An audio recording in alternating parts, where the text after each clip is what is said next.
नमो तस्स भगवतो अरहतो सम्मा सम्बुद्धस्स। नमो तस्स भगवतो अरहतो सम्मा सम्बुद्धस्स। नमो तस्स भगवतो अरहतो सम्मा सम्बुद्धस्स। साधु साधु साधु। पूजनीय हमारे कल्याण मित्र गुरु बंते जी के चरणों में हमारा प्रणाम है। साधु साधु साधु। श्रद्धावान उपासक उपासिकगण, आज हम लोग अभ्यास करेंगे संयुक्त निकाय में निदान वर्ग का, निदान संयुक्त का। आज का सूत्र है नल का नल कलापी सूत्र। ठीक है, नल कलापी नाम की वो नलक नाम की जो ये आती है लकड़ी, या फिर एक तरह से कहे जाए आ, कि उपमा, नलकों की उपमा देकर यह धर्म का उपदेश किया है इस सूत्र का। ठीक है, नलक एक तरह से बांस की तरह ही लकड़ी होती है, ठीक है, परंतु उससे सौम्य और थोड़ी सी हल्की होती है कि तत्काल टूट जाए इस तरह से। और छोटी होती है बारीक, तो उसके बारे में है यह। इस सूत्र में हमको सीखने को मिलेगा कि कैसे कोई धर्मवान व्यक्ति, भगवान के श्रावक, धर्म के बारे में आपस में चर्चा करते हैं और बड़े ही सुंदर तरीके से धर्मानुकूल इसको बोध कर लेते हैं। इसके बारे में यह सूत्र है। एकं समयं आयस्माच सारिपुत्तो आयस्माच महाकोट्ठिको। इस समय इस सूत्र में दो अरहंत भिक्षुओं के बारे में बताया गया है। एक बनते हैं सारिपुत्र बनते, प्रज्ञा में अग्र। ठीक है, इस बुद्ध शासन के आ, बुद्ध शासन को तथागत की तरह संभाल सकने वाले भिक्षु है ना, अग्र श्रावक हैं सारिपुत्र बनते, और दूसरे हैं महाकुट्ठित बनते। ठीक है, तो यह दो भिक्षुओं के बीच में जो चर्चा हुई है या बातचीत हुई है, इसके बारे में यह सूत्र है। वाराणसियं विहरन्ति इसी पत्नी मिगदाए। दोनों ही वाराणसी में तथागत के द्वारा जहां पहला धर्मोपदेश दिया गया था, उसी मिगदाय में, इसी ऋषि पतन में यह भंते जी लोग विराजमान थे। अथ खो आयस्मा महाकोट्टी को सायन समयं पटिसल्लाना उठितो येना यस्मा सारिपुत्तो तेनुपसंकमी। तब महाकुट्ठित भंते संध्या के समय के ध्यान को समाप्त कर ध्यान साधना से उठकर जहां सारिपुत्र भंते थे वहां गए। उपसंक्रमित्वा आयस्मता सारिपुत्तेन सद्दिंग सम्मोदिंग। जाकर सारिपुत्र भंते जी के साथ में कुशल मंगल की बातचीत किए। कुशल मंगल की बातचीत करने के पश्चात एक और बैठ गए। एक और बैठे महाकुट्ठित भंते ने सारिपुत्र भंते जी को इस तरह से प्रश्न पूछा। एकमंतं निसिन्नो को महाकुट्ठितो महाकुट्ठी को आयस्मंतं सारिपुत्रं एतदवोच। क्या पूछते हैं महाकुट्ठित भंते सारिपुत्र भंते जी से? पूछते हैं, किन्निको आओसो सारिपुत्र। भंते जी क्या कारण है, या क्या फिर कैसे इसे समझे कि सारिपुत्र भंते जी, स्वयं कतं जरा मरणम। ये जो जरा मरण है, क्या ये खुद के द्वारा बनाया गया है या क्या स्वयंकृत है?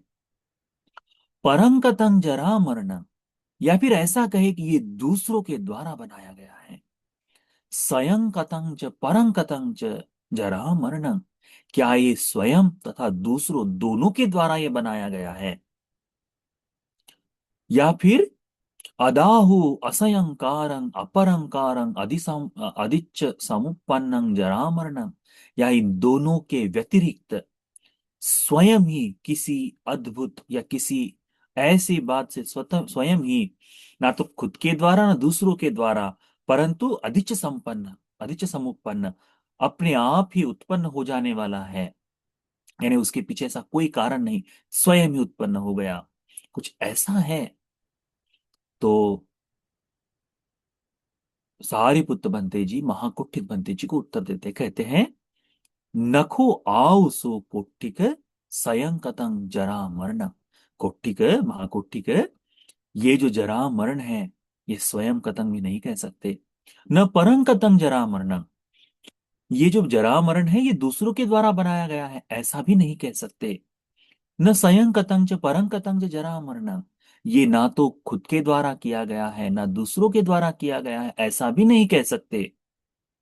नापि असयंकारं अपरंकारं अधिच समुपन्नं जरा मरणं, और ना ही ऐसा कह सकते हैं कि ये जरा मरण न तुम्हारे न दूसरों के, और ना ही यह स्वयं ही अपने से ही उत्पन्न हुआ है, ऐसा भी नहीं कह सकते। ऐसा भी नहीं कह सकते। अपिच, परंतु ये कह सकते हैं कि जाति पच्चया जरा मरणम, जन्म के कारण जरा मरण है। यदि कोई कहे कि नहीं ये जरा मरण मुझे इसके कारण मिल रहा है, नहीं हो सकता। इस जरा मरण का हेतु जन्म है। जन्म से ही ये जरा मरण हमारे जीवन में लगा हुआ है करके हमें पता होना चाहिए। हम हमारे किए हुए कर्मों को ईश्वरीय नाम देते हैं, है ना। हम हमारे कर्मों के विपाक को ईश्वर की देन है करके कहते हैं। जब ये व्यक्ति कहता है तो क्या होगा? केवल मूर्खता होगी। क्यों? क्योंकि जरा मरण जन्म के कारण हो रहा है। जरा मरण जन्म के कारण हो रहा है। ये जो जरा मरण हम देख रहे हैं, मनुष्य लोक में हम जन्म लिए हैं, इसमें जन्म लेकर जो जीवन जीते हुए बुढ़ापा और मृत्यु की ओर जा रहे हैं, ये कोई अपने स्वयं के द्वारा किया हुआ नहीं, दूसरों के द्वारा किया गया नहीं, ना ही दोनों के द्वारा किया गया है, और ना ही किसी ऐसे अपने आप ही उद्भत हुआ, ऐसा भी नहीं है। ये तो मात्र जन्म के आधार पर जरा मरण है। यदि जन्म न होता तो जरा मरण नहीं होता। जन्म हुआ है इसीलिए जरा मरण है करके यह बात सारिपुत्र बनते महाकुट्ठित बनते के साथ चर्चात्मक रूप से बातचीत करते हैं। फिर महाकुट्ठित बनते आगे पूछते हैं, तो क्या सारिपुत्र बनते किन्नु को आओ सो सारिपुत्र स्वयं कतंग जाति, तो क्या ये जन्म अपने द्वारा बनाया गया है? क्या ये जन्म दूसरों के द्वारा किया गया है? परं कथा जाति, स्वयं कथा च परं कथा च जाति, तो क्या ये जन्म खुद के द्वारा और दूसरों के द्वारा बनाया गया है? उदाहु असयंकारं अपरंकारं अधिसम अधिच्च समुपन्ना जाति थी, क्या यह जन्म ना खुद के ना दूसरों के, क्या स्वयं ही अपने आप ही उद्भूत हुआ है? तो ये प्रश्न पूछने पर सारिपुत्र भंते जवाब देते, क्या कहते हैं? नखो आवसो कोट्ठिक, आयुष्मान कोट्ठिक, ऐसा भी नहीं है। स्वयं कतंग जाति, जाति स्वयं की बनाई है ऐसा नहीं कह सकते। न परं कथा जाति, या फिर दूसरों ने बनाई ऐसा भी नहीं कह सकते। न स्वयं कथा च परं कथा च जाति, ना तो स्वयं की और ना दूसरों के द्वारा बनाए गए ऐसा भी नहीं कह सकते। ना भी असयंकारा अपरंकारा अधिसमुपन्ना जाति, और ना ही ऐसा कह सकते कि ये जन्म अपने आप आया है। अपिच भवपच्चया जाति थी, परंतु ये जो जन्म है भव के उत्पन्न होने से हुआ है। यह जन्म भव के उत्पन्न होने से हुआ है। वास्तव में यथार्थ रूप में यदि कोई प्रतित्व समुत्पाद को सीखना समझना या फिर बोध करना चाहता है तो यही क्रम है।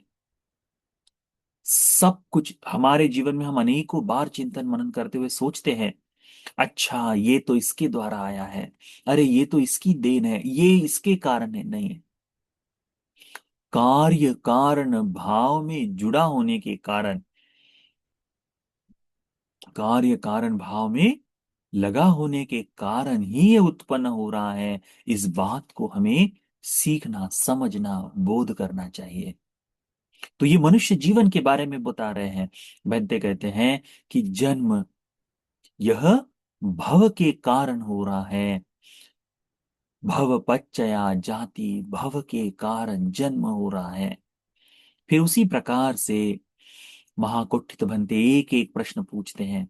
बनते, आओ सो सारिपुत्र स्वयं कतंग भवो, क्या ये भव खुद के द्वारा बताया है? इसी तरह से स्वयं कतंग उपादान, क्या उपादान? स्वयं कतंग तन्ना, क्या तृष्णा भी स्वयं द्वारा की गई है? उसी तरह से स्वयं के द्वारा, दूसरों के द्वारा, मेरे और दूसरों के द्वारा, या फिर अपने आप ही आ गई है। इस तरह से ये पूरा पेयाल में सूत्र जाता है। स्वयं कतंग वेदना, क्या वेदना स्वयं कृत है? स्वयं कतंग फस्सो, ये जो स्पर्श है, क्या ये खुद के द्वारा किया गया है? स्वयं कतंग सलायतनम, क्या ये सलायतन खुद के हैं? स्पर्श के बारे में बड़ी अजीब सी बातचीत रखी जाती है। कैसे? कि ये जो आंख है, नासिका है, जिह्वा है, त्वचा है, शरीर है, मन, ये जो है ना, यह, इन सारी चीजों के भीतर एक आदमी बैठा हुआ है जो इनके द्वारा देखकर स्पर्श करता है करके। ऐसी मूर्खतापूर्ण बात करने वाले लोग भी हैं कि इस आंखों के पीछे एक आदमी बैठा हुआ है, वो क्या करता है? आंखों से देखकर स्पर्श करता है। संभव है क्या? नहीं। इसी को समझना चाहिए कि ये स्पर्श भी स्वयंकृत नहीं है, दूसरों के द्वारा नहीं बनाया गया है ना, ना ही खुद के और दूसरों के द्वारा बनाया गया है। इस तरह से समझते हुए फिर कहते हैं छह आयतन, ये जो छह इंद्रियां हैं, हमारी आंख है, हमारे कान है, हमारी नासिका, हमारी जिह्वा, यह शरीर और मन, ये छह इंद्रिय भी, सलायतन भी, न खुद की बनाई हुई है न दूसरों की बनाई, किसी व्यक्ति ने डिजाइन नहीं किया है। इस बात को ध्यान में रखो। इसका मतलब है कि जैसे आप, आपको पता नहीं शायद, ड्राइव थ्रू होता है या फिर ऐसा कोई होटल्स आते हैं जहां पर तुम बताते हो कि तुमको कैसा खाना चाहिए, तो उस हिसाब से बनाया जाता है। तो तुम्हारी चॉइस से, अच्छा मुझे ये चाहिए, थोड़ी सी बुद्धि चाहिए, हमारी आंखें ऐसी चाहिए, तो ऐसे टिक मार्क करते हुए तुम लिखते चले जाओगे और फिर वैसी मैन्युफैक्चर होगा। ऐसा नहीं है। या फिर कोई, अच्छा ये, हाँ, तो हम जो कहते हैं ना कि तुझे खूबसूरत बनाया है करके, तो उस किसी ने फैक्ट्री में तुम्हें मैन्युफैक्चर किया है, ऐसा भी नहीं है। और ना ही अपने आप उत्पन्न हुआ है। ये छह इंद्रिय जो है, यह भी कर्मान उस तरह से ही है। किस तरह से? कि छह इंद्रिय नाम रूप के कारण से उत्पन्न हुई है। फिर सारिपुत्र भंते जी को महाकोटित भंते जी पूछते हैं, भंते स्वयं कतंग नाम रूपं परंकतंग नाम रूपं, क्या ये नाम रूप खुद के द्वारा बनाया गया है? क्या ये दूसरों के द्वारा बनाया गया है? या फिर स्वयं कतंग च परं कतंग च नाम रूपं, क्या ये दोनों के द्वारा बनाया गया है? यानी आधा हिस्सा मैं डिजाइन करूंगा, आधा हिस्सा तुम डिजाइन करो, है ना? तो जैसे मैंने चाहा वैसा ही ईश्वर ने मुझे बनाया, क्या कुछ ऐसा है? सारे को तो जी कहते हैं, ऐसा भी नहीं है। न स्वयं कतंग न परं कतंग च करके उदाहु असयंकारंग अपरंकारंग अधिच्च समुपन्नंग नाम रूपं, ये जो नाम रूप है, ये क्या अपने आप ही प्रादुर्भाव हुआ है, इसका अपने आप ही प्रकट हुआ है? ऐसा भी नहीं है।